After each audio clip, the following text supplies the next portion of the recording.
ఎంతో టేస్టీగా ఉండే టొమాటో మరియు పండుమిరపకాయ పచ్చడిని ఏ విధంగా ప్రిపేర్ చేయాలో చూపించేస్తాను.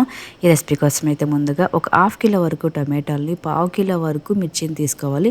మంచిగా వాష్ చేసి పెట్టుకున్న, కట్ చేసి పెట్టుకున్న ఈ టొమాటో ముక్కల్ని ఆయిల్లో వేసుకుని మంచిగా కుక్ చేసుకోవాలి. అందులోకి కాస్తంత పసుపు, కాస్తంత సాల్ట్, కాస్తంత చింతపండు యాడ్ చేసుకుని మంచిగా కుక్ చేసుకోవాలి.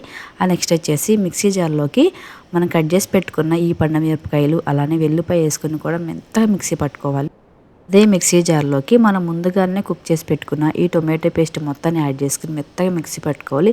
ఆ తర్వాత వేరొక కడాయిలోకి ఆయిల్ తీసుకుని ఆయిల్లోకి కొన్ని పోపు దినుసులు, కొంచెం కరివేపాకు, కొంచెం ఎండుమిర్చి, ఇంగువ యాడ్ చేసుకుని ఆ పోపు మొత్తం పూర్తిగా చల్లారిన తర్వాత మనం మిక్సీ పట్టుకున్న ఈ మిర్చి పేస్టు అలానే ఈ టొమాటో పేస్టు అందులోకి ఒక స్పూన్ వరకు మెంతిపొడి యాడ్ చేసుకుని ఈ మూడు మొత్తం కలిసేలాగా తిప్పుకున్నట్లయితే ఎంతో కమ్మగా ఉండే ఎమ్మి రెసిపీ మీకు రెడీ అయిపోతుంది.